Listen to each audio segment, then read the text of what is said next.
is Craig Whispering Storyteller here. I hope you are well. So first of all, I want to say thank you for all of the lovely comments and cooperation that you have given for my recent polls. So I've been asking you what kind of content you want for this next episode, and we collectively agreed to do a movies that I would save. Now when I say movies that I would save, I'm imagining the scenario where there is going to be a mass cull of all movies, and I can choose, say, 10 movies to keep and let survive. So imagining there's a big fire, a big bonfire, and all these horror movies, because we did agree horror movies, is going to be destroyed, the negatives, everything, and I've got to choose 10 horror movies that I want to save from that fire. It's such a tough choice because I do love a good scary movie. As you probably already realised, it is possibly one of my favourite genres. I do have got a higher passion for science fiction, but horror was great, especially when I was growing up. I love nothing better than a good scary movie. So what scary movies would I save from this big fire? Okay, so I've had a think, and I've got my 10. Now, a lot of the movies that I am going to save might not be the movies that you would save, but that's the beauty of it. I want you to tell me exactly what you would save. You might agree with some of my movies, you might agree with none, you might disagree with my choices completely, but at least I'm going to give it a little bit of a reason why I've selected these movies over others, because let's face it, with scary movies there's so many. I've got guilty pleasures, I've got things that I find really important and influential, I've got movies that maybe are just enjoyable, popcorn flick kind of movies. So it's really difficult. I've tried to come up with a bit of a mix of a few different ones. Now, one thing that I have noticed in retrospect after I chose them and created this little PowerPoint that I'm going to share with you, I realised that they're all mainly of a certain era, and they're all American. I would say majority of these movies are American, and I do apologise for anybody. There's no reason why they're all American, it's just what I personally prefer. I do love Hollywood, I do love these movies certainly were a big part of me growing up, and maybe movies that I saw, but I do have a long list of honourable mentions. But my final 10, I just wonder if you agree, but please, before we jump in, I would like you to share your top 10 with me, maybe even just with one word why. A good little exercise for us movie fans, eh? So without further ado, snuggle up, relax, unwind, and let me flip the focus over to the screen, and we will share a PowerPoint that I have put together, and we will discuss the 10 movies that I would save. Thank you. Okay guys, so we're now swapped over, and let me share this nice little PowerPoint that I put together. just for your relaxation. Horror movies and a nice bloody font there that I would save. So here we go, 10 horror movies that I would save. So I wonder what I've got first. Now these are in no particular order. I've just selected it at random. But we'll see what is number one and if you agree. So I will just switch the slide across and number one, see what it brings out. Okay, it's Hereditary. So anybody who hasn't seen Hereditary, it is about 5-6-year-old now, maybe more than that. It's got Toni Collette in, Alex Wolff, Millie Shapiro, and it is written and directed by Ari Aster. And it's a brilliant film, this is, I think. So let's have a look to see why I like Hereditary.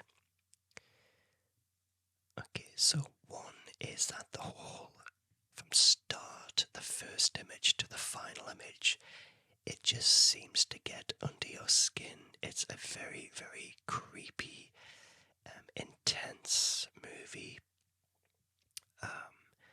It is so well acted, absolutely amazing performances, but it just seems to get under your skin, and it has this really creepy theme of family and, things running through the family that you inherit, etc. If you've seen the movie, you'll know what I mean, but I'm not going to give any spoilers. But it is intensely creepy and just really stays with you long after you watch it.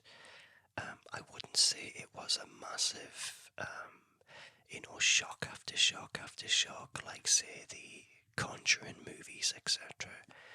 This is just really creepy, as in just a foreboding sense of atmosphere from the very start. Yeah, it's got great performances. Toni Collette is absolutely stunning as the mother in this movie. Now she, without giving too much away, she is the daughter of this lady who's passed away, her mother, and she finds out information about her deceased mother that has a direct impact on her life and her family. But Toni Collette's performance is just a really slow descent into madness, and it's just tremendous performance. And the young girl, I think her name is Millie Shapiro, she plays an amazing performance as the very odd young girl. Again, anybody who's seen it will know what I mean. And slow burn, yeah, so that kind of fits in with it. Nothing happens with any great pace in Hereditary. It just takes its time, and everything seems to just sort of creep under your skin, and the ending is just absolutely off the wall. It's how things get from bad to worse for this poor family as they become in the grip of this evil spirit that just wants to destroy them, basically. And it doesn't answer all questions. So when it comes to horror movies, I think the best horror movies sometimes contain a question that asks its audience, is this okay? How do you feel about this? Almost, they hold a mirror up and we see ourselves. But then they don't answer any of the questions to the themes or the ideas that they explore. And with Hereditary, you kind of understand what's happening, but you don't know why it's happening.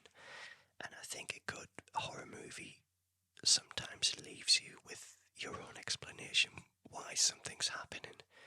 So some of the all-time classics have that kind of thing about them where they don't answer all questions because the unknown is scary, or it's scarier, in my opinion. So that is Hereditary, one of my favourites in recent years. So we'll see what's next. Well, I absolutely adore this film. I adore The Shining so much. It just had to make the list. Now the funny thing is, I didn't see The Shining until I was probably in my teens. But I'll always remember as a kid the trailer for this would come on TV, and I was absolutely terrified of Jack Nicholson. I just thought it just looked, his face is just full of pure rage and evil, and I was just terrified by what this man would do. He just looks like he just wants to kill you in an instant. And I remember this image of, the Shelley Duvall character. Just the look of pure horror on her face there just really got under my skin. But what did I like about The Shining? What do I love about The Shining? Well, it is legendary and iconic. You cannot deny Jack Nicholson and Shelley Duvall are just an iconic dysfunctional couple, trapped in this isolated hotel. It's just the stuff of legend, and all of the stories that went along with the making of it. How Stanley Kubrick used certain methods to get Shelley Duvall in the states of hysteria, basically borderline bullying, even, you could say. But again, I just want to have a shout out about Shelley Duvall, who recently passed away, but she was a tremendous actress who really brought a lot to this film. Her character is likeable, very jittery but very likeable, and I'm really sorry that she's passed away. I was a huge fan of Shelley Duvall. Jack Nicholson is absolutely off the wall crazy in this film. But everything about this film, the making of it, is just the stuff of Hollywood legend. Next is the creepy slow burn. So I am a fan of creepy slow burns. Hereditary is a creepy slow burn as well. Now, as a kid, you don't really like slow burns. You just want to be straight in with the horror. Yeah, you don't want to have the character development and all of that, but I think as an adult now, I do enjoy the character builds. So most of the films that I particularly like are slow burns. And I just love the hotel in this film. The hotel is almost like a character in itself. And I just love how Kubrick makes the Overlook feel as claustrophobic as possible, even though, there are three characters rattling around inside this massive place, but it feels tiny because of the way that Kubrick brings everything together visually. The Steadicam camera going round the corridors with the kid on the bike, and the ghosts that appear. It's just insanely atmospheric and very, very, very creepy. Yeah, I've saw The Shining more times than I can say, but you know what? It's weird because I actually enjoy watching it. It is amazing the amount of layers that it has, and all of the great theories that people have about what The Shining is really telling us. And there's lots of them. There's the Wendy theory, where it is Wendy who's gone mad and not Jack, and everything's playing out in her own mind. There's the whole theory of the native genocide of the Indians. There's the theory of the moon landings being faked, which apparently Kubrick is telling us in the film, because 2001 was shot around the same time as the Apollo mission in the late 60s, and there's a theory, and I haven't really analysed it to that great length, but there's a theory that Kubrick was involved with the design of the faked footage of the moon landing, if you believe that's true.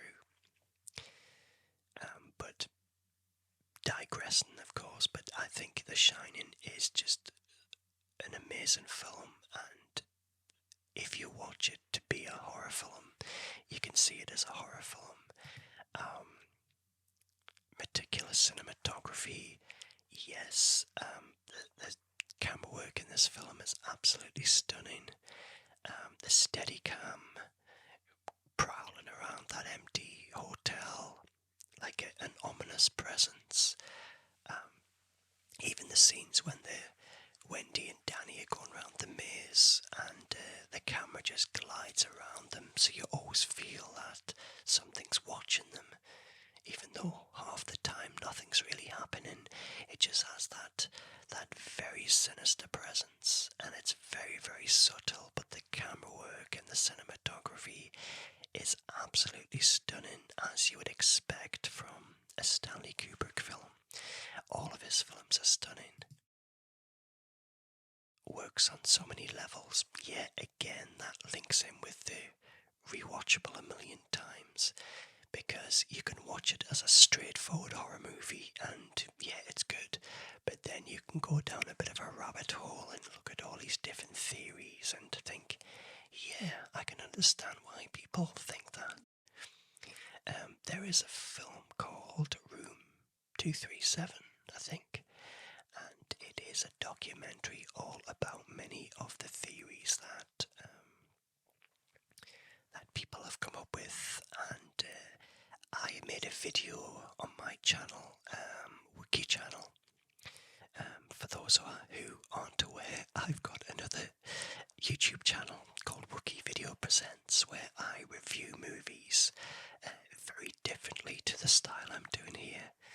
This is me kind of really loud and proud and talking all about great things with a lot of energy, and I did do a really nice sort of analysis of The Shining.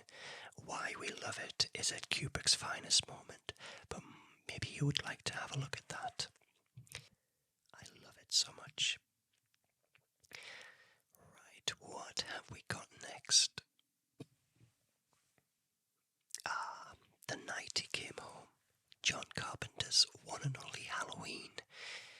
Now, Halloween is a movie I saw on TV as a kid, and I absolutely was petrified of it. I was terrified. And there's so many things that work in Halloween that should be celebrated, because it is an amazing movie. Yes, it's old, yes, it's dated, but this is no doubt the quintessential slasher movie for me. So let's have a look at my reasons. So it's got stylish cinematography, again like The Shining, and this preceded The Shining, I think, by a few years. Halloween just has that gliding camera again, that feeling that the characters are being watched all of the time. And there's just something about John Carpenter's style of cinematography. And I think the guy was called Dean Cundey, or is called Dean Cundey, who shot Halloween, and again using that really stylish and brand new at the time Steadicam. So I think from the opening scene, which is a homage to A Touch of Evil, Orson Welles movie, where the horrible murder in 1963 or something. The gliding camera sees the murder of a young girl by her kid brother, and the camera just doesn't stop. It seems like it's one continuous take, but it's actually cleverly got a few splices in it, especially when he puts the mask on. So again, really inventive and very clever cinematography, and I just love it so much. It just seems to capture the essence of the streets and the ominous presence of Myers. Fantastic soundtrack, yes. The soundtrack is a part of the appeal of Halloween, and the soundtrack is just an earworm. It just really stays with you and is unforgettable and instantly recognizable. So John Carpenter wrote the song himself, the music himself, and it's a very odd time signature in the film. And it's like a little tinkling piano riff that just repeats over and over and over. But it is so atmospheric, and it's all synthy. And again, just like John Carpenter's classic style, the music, the synthy soundtrack, is just part of the charm that Halloween has. Influential, without a doubt, it is massively influential. So it's now common knowledge that Halloween wasn't the first ever slasher movie, as the subgenre became that they say it was Black Christmas, but also the Texas Chainsaw Massacre, which was a lot earlier, was also potentially a forerunner to the slasher genre. But I think what Halloween did was put these tropes together and present them in such a neat and creative and simple way that it caught on. So I'm talking, the teenagers fooling around and going off in the dark somewhere, and the wholesome girl surviving and being all resourceful. So the final girl, that was a trope that came from Halloween. And it's massively influential. I think its influence on Scream as well, which was 2 decades afterwards.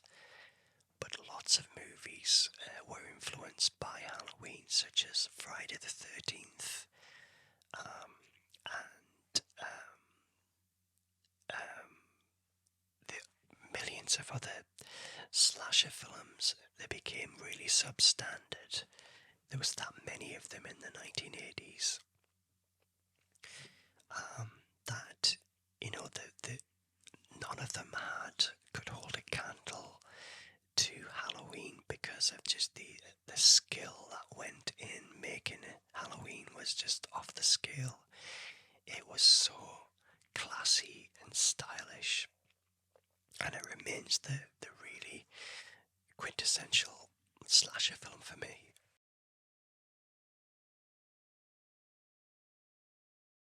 So let's face it, in the original Halloween, Michael Myers is terrifying. And why? It's because we didn't know anything about him at that point. He was just a faceless menace that was watching, from the trees or from the garden or behind the bushes, and he was going to get you. He was the boogeyman. He didn't speak. He had this supernatural sort of element that you couldn't get rid of him. He couldn't die. But when the other Halloween movies came around and the franchise was formed, there had to have been a reason. But again, like I said earlier, for me, scary movies are always when things aren't explained and you kind of explanation in your own mind why something is scary, and you get your own explanation. So for me, he was just the boogeyman. He was terrifying. He was just the biggest nightmare ever. Somebody coming after you that couldn't be stopped. I can kind of get away with the whole sister twist, brother sister twist in Halloween 2. But I wasn't so keen on all of the many sequels, and I'm not so keen on the latest trilogy, to be honest. I struggled with those. So it's got a very confusing timeline now, but I always just go back to Halloween. Just give me just Halloween any day. I don't need to watch any more. But I do like Halloween 2, and Halloween 3 is great, but it's a different movie altogether. But I am a fan of the first 3, but especially this original one. Jamie Lee Curtis is absolutely amazing in this role as Laurie, the babysitter. The audience really roots for Jamie Lee in this film. Yeah, you see the whole film through her eyes. You never kind of side with the killer. It's always her that you want to survive. You see the movie through her plight to survive and make sure the kids are alright, etc. So I really did love Jamie Lee in this movie.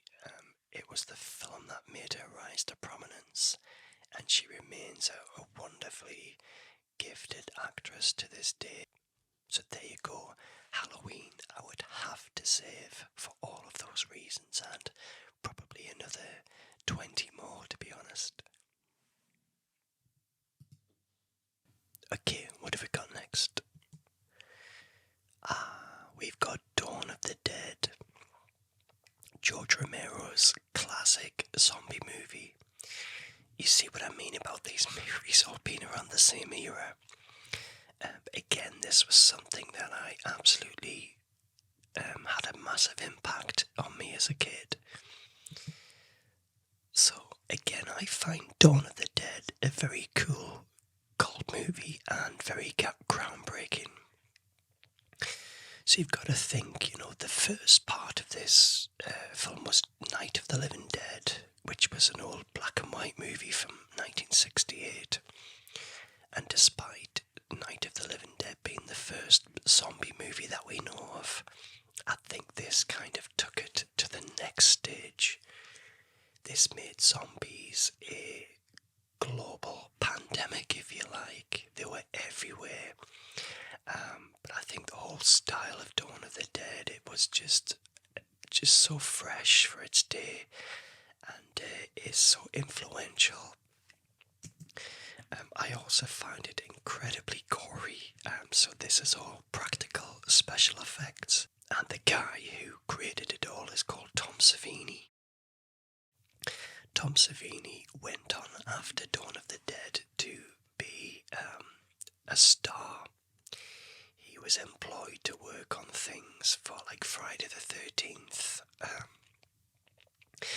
and he even became a director at some point. I think he even directed the remake of Night of the Living Dead. But Dawn of the Dead is famous for its incredibly gory scenes, such as the zombie that gets his head sliced by the helicopter blade. So yeah, it's very gory. It famously, when it first came out in the US, it was given an X rating because of the violence in the movie. And Romero didn't want to cut anything out to get the R rating, so he left it as an X rating, which meant it couldn't be advertised. It turned out to be a good decision because his movie wasn't interfered with or censored, and people still went to see it, and it was a huge box office success. Even Ebert and Siskel loved Dawn of the Dead. apocalyptic horror. So for me, this was one of the first films that posed the question, what would you do in a zombie outbreak? So imagine everybody is becoming these unstoppable, mindless monsters that just want to eat you. Where would you go? How would you survive? What would you do? And I think this was later examined in things like The Walking Dead, which owes a huge debt to this movie. I would say that this movie started the genre. Yes, Night of the Living Dead was the first zombie movie, but it was so contained, whereas this felt like it was a much bigger apocalyptic situation because society was breaking down. There was nowhere to go. Gangs running lawless and unchallenged, and yeah, that whole breakdown of society. Dawn of the Dead was the first film that explored that on a much wider level, and without Dawn of the Dead, we wouldn't have had the massive zombie sub-genre that we've had in the last few decades. But I absolutely love Dawn of the Dead. I know it was remade back in the early noughties. But I've never really got the remake, if I'm being honest. And again, I might not get many fans here, but please, comment, stick your comments in, and just tell me what you think. But I don't know why they called it Dawn of the Dead, because Dawn of the Dead is a second part of a trilogy, whereas it was remade as a standalone movie, and the zombies ran like they did in 28 Days Later. So I'm not sure what the connection was. It was just the supermarket, the mall, the indoor mall. That was the only connection between the remake and this original. So I don't know why they called it Dawn of the Dead, personally. I don't understand why they called it that. But yeah, apocalyptic horror. This is what started everything for me. Despite being an independent movie, the acting in Dawn of the Dead is really good. All of the four leads play tremendous parts, and I was really impressed with just the whole performance of every single individual. And to me, this is Romero's finest moment. I know I'm well aware that Day of the Dead has got its fans, and to be honest, its cult status has possibly grown more so in many years because people have probably banged on about Dawn of the Dead for that long now. People are starting to shift toward Day of the Dead. That always happens, I think, if something gets praised too much. People get bored of things. Day of the Dead, the third one, for me, is just, it's a great movie. Just, yeah, I don't know, it's just very talky. The special effects are just off the scale, blows this one away even. But I think the characters and the situation doesn't sort of connect as good to me as what they do in this one. I just always have been a big fan of Dawn of the Dead. It's a great movie, it really, really is. So if you haven't seen Dawn of the Dead, I've been banging on about it for the last few minutes. But yeah, it's just about zombies have risen from the dead and are spreading across the globe. So the people they bite become zombies themselves, and there's this massive undead army just walking around the streets. And yeah, society's breaking down, cities are crumbling, and these four people escape from a city under siege and get off in a helicopter where they end up hiding in this big out-of-town shopping mall, and they stay for a long time. They barricade the doors so the zombies can't get in, and they kind of live this very consumerist lifestyle of, living among the things in the stores. But then, of course, it all goes wrong when the zombies get back in by a group of travelling Hells Angels, bikers, that have been living on the road. Let them back in and create this war inside of the mall. It ends very, very bloody, as you would expect. But Dawn of the Dead is just it's a little bit fun as well. It's not all serious. And the zombies are very famously painted a sort of a bluey tinge. And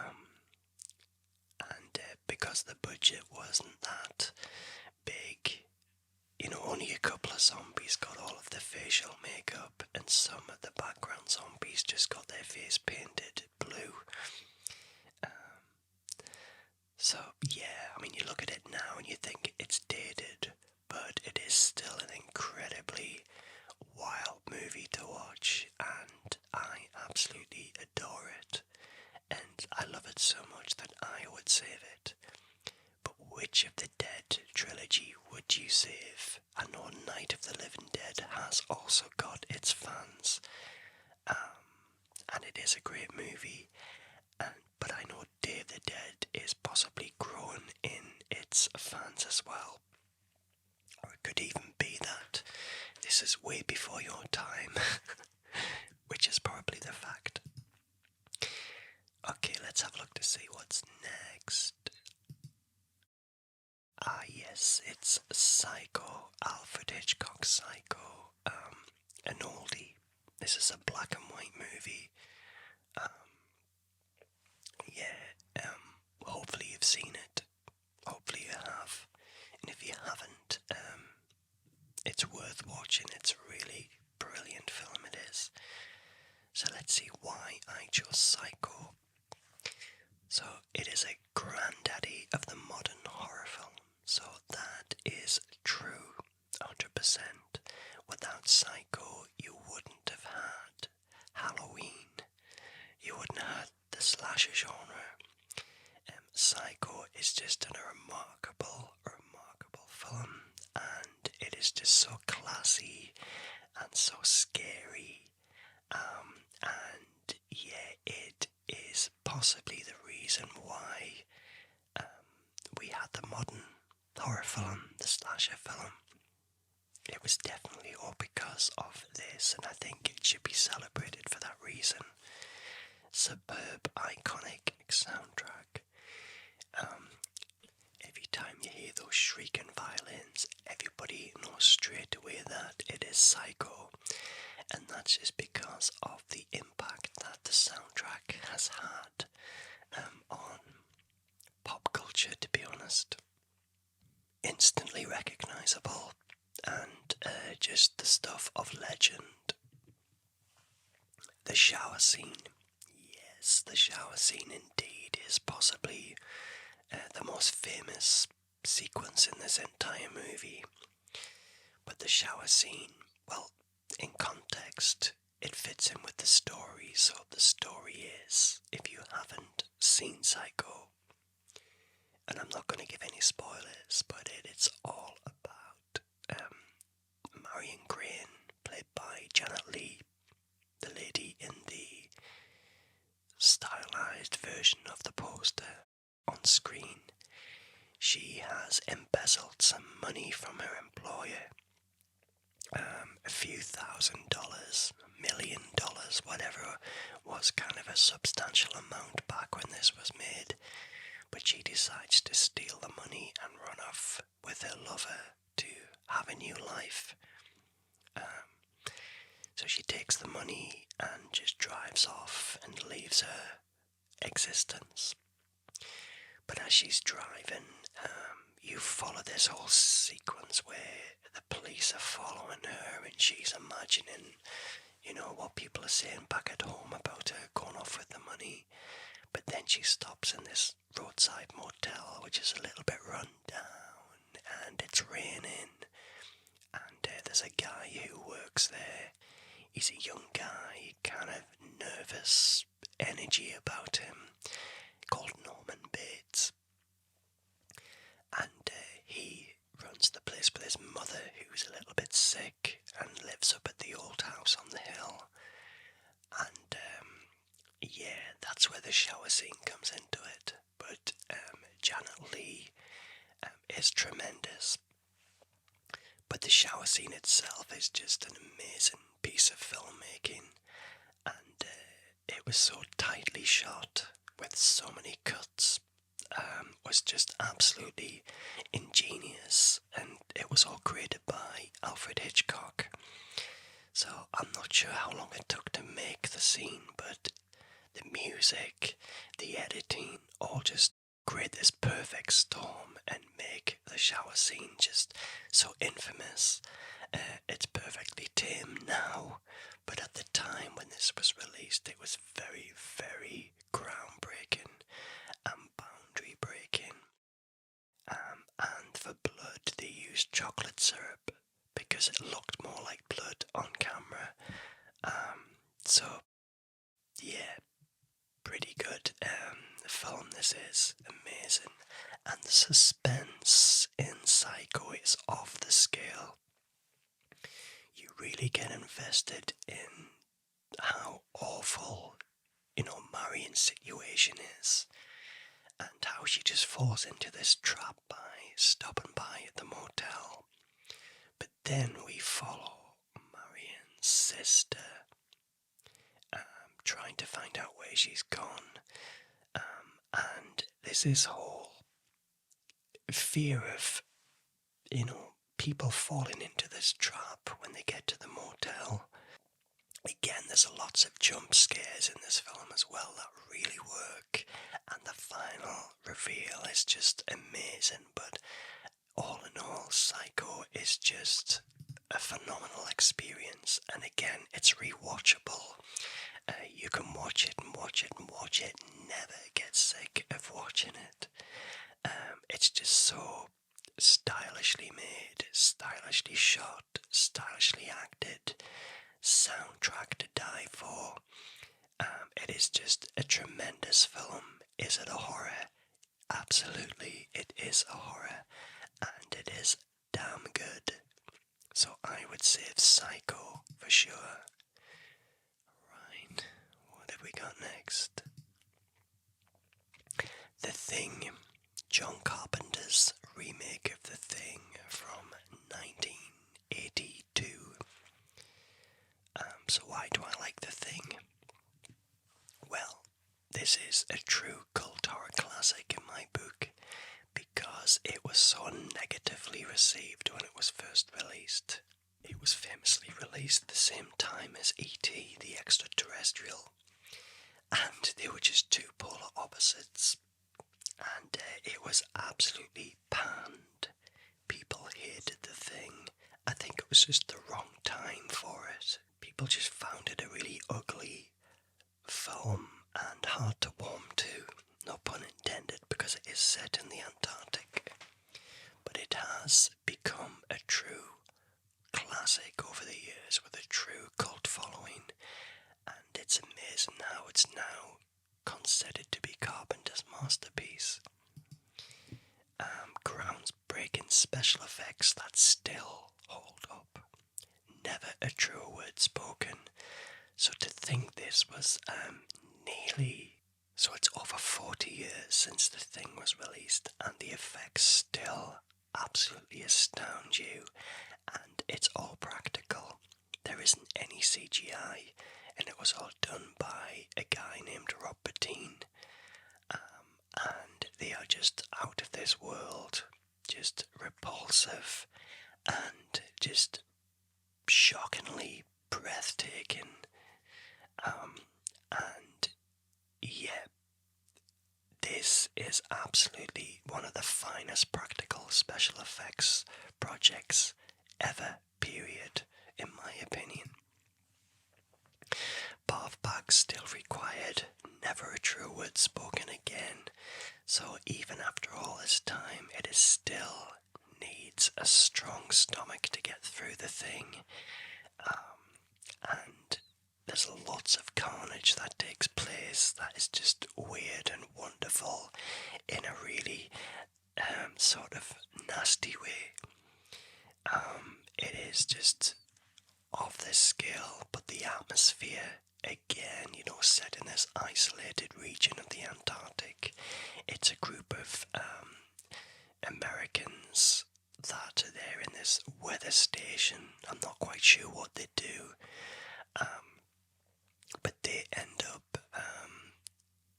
playing host to this shape-shifting alien that just goes from one person to another, and they become paranoid. Who is the thing? And just all hell breaks loose and carnage. So one thing is for sure, it is definitely a very unique film and very different from the black and white version, the original version that was out in the 1950s. If you've never seen The Thing, I really recommend you watch it. It is just probably the most ultimate paranoia film too, because nobody knows who is the creature, because it hides inside of you. And the tagline for the movie was, man is the warmest place to hide. Over time there's been various, there was a remake, or was it a sequel, but it was really poorly received because it switched to CGI rather than practical effects, and people really slated it. Yeah, it's possibly a perfect horror movie. My only gripe with The Thing, personally, is that all of the characters look the same. So they're all bearded men. And I sometimes was struggling to think which one is which again. There's no women in this film, it's all men, which I guess would be the case. At a certain point of time when this was made, it would have been generally men who did these kind of jobs. There's not one woman in this film, not one at all. So the characters do feel a bit samey, but I guess it was reflecting reality at the time. What is your thoughts on The Thing? It would be good to find that out. Brilliant soundtrack. I don't think this one was actually John Carpenter. It was Ennio Morricone, who did all of the famous Western films. But nobody would blame me for thinking it was John Carpenter, because it's got that unique synth sound to it that's synonymous with Carpenter's best work. But the soundtrack for The Thing, again, is part of the experience. So The Thing I would save. Okay, let's see what we've got next. The Exorcist is definitely deserving to be on a list of films that should be saved. Let's have a look at my reasons. So I think The Exorcist is a masterpiece, period. It transcends horror cinema. It's just a marvellous film that was so bold for its day, and everything about it just screams of a very, very high standard. It is just an amazing experience as a film.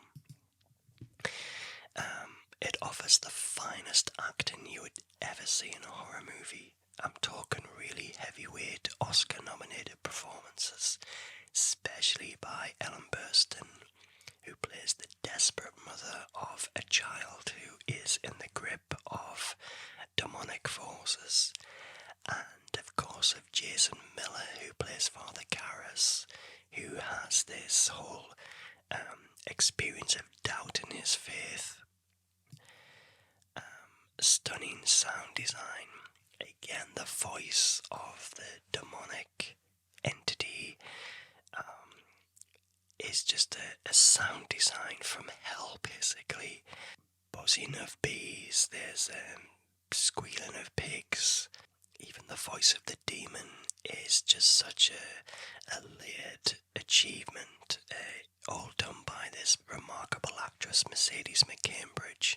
Voice sounds just full of ancient evil rage, and the actress, Mercedes McCambridge, actually broke her sobriety, smoked about 20 cigarettes a day, she gargled whiskey, she had herself all tied and constrained. The amount of dedication she went to get that voice was just the stuff of legend, and it remains just a fantastic achievement. Now, it's easy to underestimate the impact The Exorcist had all this time later, so we're talking 51 years since it was released. These days, because of the rip-offs, which possibly even try to be more shocking, it's so easy to go back and look at this and think, what's so special about it? But this was the first movie to really, really push that boundary about what could be shown on screen, and the impact it had on cinema viewers was absolutely unprecedented, and it remains, a really tough watch in some parts. Now, the fact that it is still argued about and analysed after 50 years, I've never seen a horror movie have that kind of effect. With Psycho, yeah, it's kind of a movie of its time, and so is The Exorcist. I'm not saying it isn't, but the fact that people still watch it and talk about it, and it's still very much in the public consciousness, tells you that it is a very special movie. I just think it's a tremendous achievement, and again, I did a really interesting and in-depth review of The Exorcist for my Wiki channel, which I'll put on screen now if you fancy watching it. What are your thoughts on The Exorcist? Do you think it's overrated and you are sick of hearing it being mentioned as the scariest film ever? Or do you agree with me that it is just a remarkable piece of work that is just beautifully shot and basically the stuff of nightmares?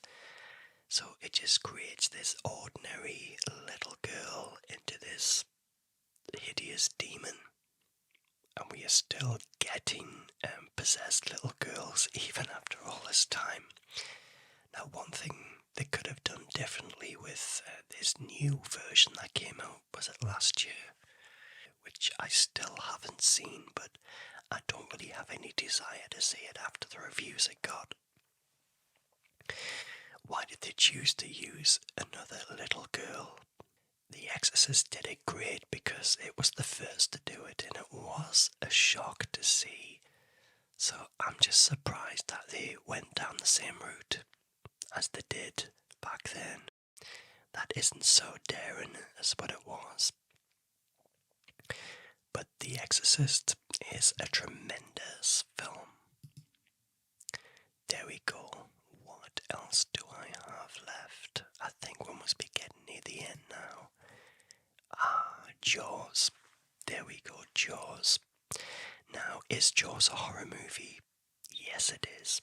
I do class it as a horror movie for many reasons. So first of all, I think Jaws, like The Exorcist, is a masterpiece of cinema, period. It is a remarkable experience that has stood the test of time, still loved, rubber shark and all. The story, the acting, everything, again, it's a perfect storm of just utter brilliance. Truly creative. Now, when I say that, it was very creative because the monster looks so fake, they decided to keep him off screen. I'm saying him because the character was Bruce the Shark. That's what they called the puppet. But he didn't look so good, so they decided to just use the dorsal fin to know when he was around, or do the POV shots of the monster underneath the water. Now this taps into a primal fear of what's underneath the water. So we've all had it when we've been swimming in the sea. You feel something brush against your leg, or you stand on something and you just get this awful feeling that something under there is going to bite you. So again, it just tapped into that fear that we have as human beings of the unknown. Unforgettable and iconic soundtrack. John Williams' music is just off the scale, iconic, instantly recognizable, and again, it just adds so much. It's almost like another character to the film itself. I would have been so interested to see how it would have sounded without that music. Because it just sounds so synonymous. It sounds actually ingrained in the story almost. Amazing performances. Now the three guys, Roy, Robert and Richard, the three R's, they are just amazing chemistry between them. Just tremendous. Absolutely tremendous. No performance in Jaws is wasted. Everybody earns their screen time, including Lorraine Gary, who plays Chief Brody's wife, Murray Hamilton, who plays the sheriff. Sorry, the mayor. He's the mayor, Mayor Vaughn. Just brilliant characters, and just a web of just characters that play off each other. And the jump scares are just off this scale. Another reason why this is a horror movie. So this is a monster killing people one by one. The jump scares, the head under the boat with the eye, the missing eye, down to the shark attacking the cage. It is pure jump scares, but done so right. Jaws is just breathtaking. It is amazing, and I love it, and I would save it 1,000,000 times over.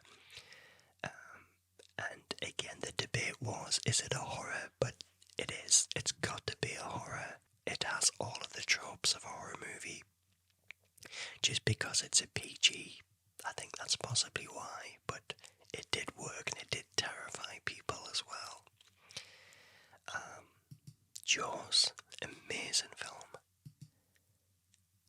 Alien, again, all similar era, but I love Alien. I love that design as well. I love the negative space on that poster, and how the words are all spaced out, and there's something simple and horrific about that whole design.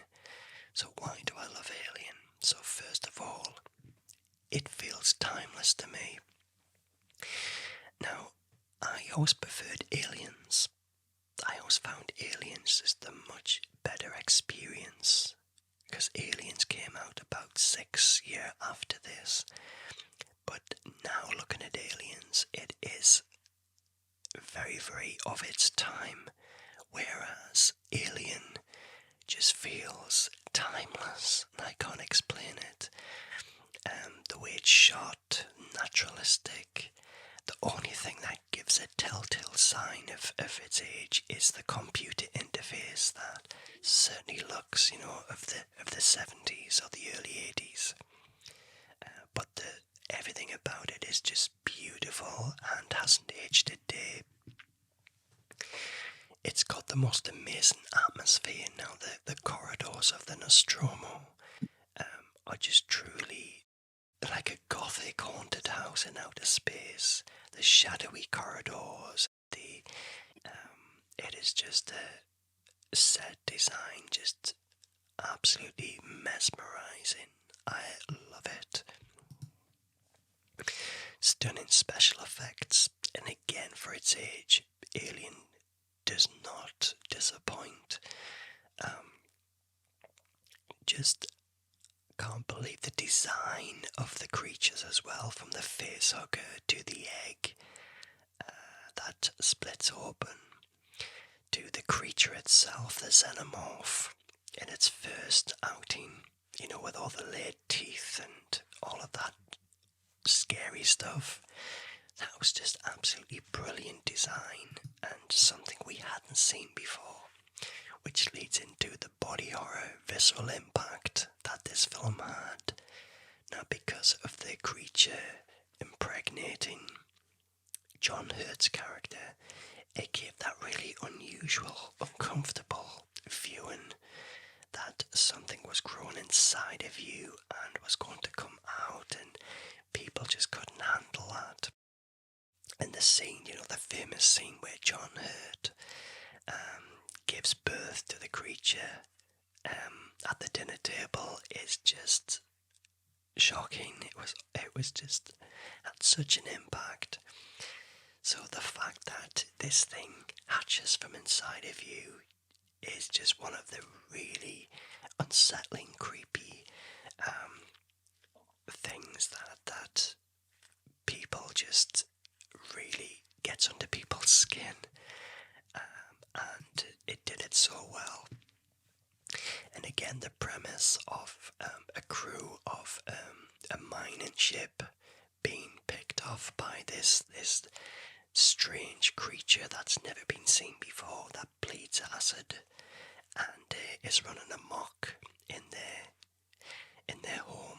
It is just a surefire hit. It was just an amazing achievement and such a beautiful film. Despite it being scary, it again is a beautiful film, very well shot. I love Alien and I would save it. I've got a feeling I'm coming to the end. I didn't even number these at all because they were in no particular order. Okay, this is the last one, I know that. So I've chose a really old one for the list as well. And I decided to go for this 1931 original version of Dracula. Now, why this over Nosferatu? Well, I did consider Nosferatu, but I did decide on this just because of the beautiful film that it is. I'm not taking anything away from Nosferatu, and in fact I'm so looking forward for the new version that Robert Eggers is putting together.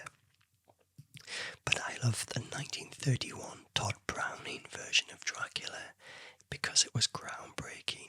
It was a talkie. It just paved the way, and people had not seen anything like it then. It was also, the set design was just so grand and gothic, from the massive Castle Dracula set with the crumbling staircase and all the cobwebs. So a lot of people say that this version of Dracula is very talky, and that is because it's actually a stage play that's been filmed. But this has the most beautiful cinematography for such an early film. And famously, two versions were filmed side by side. Daytime, they filmed the English-speaking version, and on an evening, a Spanish version was shot. Now, I've actually got the Spanish version. Now, I've actually got the Blu-ray box set of the Universal Monsters, and I've got both versions of Dracula that I can watch, and I've never tried to watch the Spanish version, but rumour has it that everything that kind of didn't work out on the daily shoots would be kind of done even better on the night shoots because they'd kind of learned from a few mistakes. So as a result, people say the Spanish version is absolutely amazing, just slightly different angles, slightly different takes, but they used exactly the same sets. And of course we had Bela Lugosi playing our English-speaking Dracula, but his performance is iconic and just seeped into public consciousness and became just a pop culture icon of Dracula, with the waistcoat and the cape. That was all from Bela Lugosi, and the Transylvanian accent all came from him too. Now, Bela Lugosi was just so amazing, and he is the iconic Dracula. Now, I used to love the Christopher Lee versions, the Hammer made. When I was younger, they were all in colour and faster paced, and but this one, as I'm getting older, I revisited this one. I think this is an absolutely beautiful version of Dracula, and I just love that hypnotic stare that Lugosi has to the camera, and the pacing is really good, even for like an old film. And I just think it is absolutely timeless, and I think everybody should give it a chance to watch. So it was either this or Frankenstein, and I couldn't decide. Frankenstein is so gothic as well, but I decided to go for Dracula. So there is my 10 movies that I would save. I do hope you have enjoyed this video. But so I'm going to say good night and sleep tight. Please let me know if you agree with my choices. What would you save? More importantly, what 10 movies would you save? So maybe next time I can do a science fiction and list the 10 science fiction movies that I would save. But until then, thank you ever so much for watching my channel. Don't forget to like and subscribe. It really helps to keep my channel growing. Thank you once again, and